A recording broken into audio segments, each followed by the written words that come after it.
Tidak nyampe sore harus dipakai. Bukan divaksin.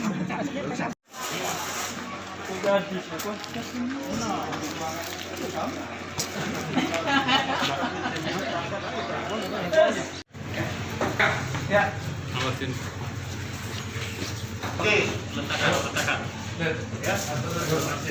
Letakkan pertama. Kali. Ya. Lepas. Kenapa kita pilih Sinovac? Karena Sinovac ini suhunya sesuai dengan di Indonesia. Kalau Pfizer itu 60 sampai 70 derajat. Dia tidak masuk minusnya.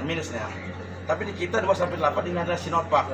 Dan Sinovac ini sudah dapat pengakuan dari Balai POM, sudah mendapatkan emergency use authorization dari Badan Balai POM, serta mendapatkan label halal dari MUI. Jadi memang benar-benar vaksin ini baik untuk digunakan, dan sebagaimana kita ketahui, guna dan fungsi dari vaksin itu adalah untuk menambah kekebalan bagi mereka yang divaksin.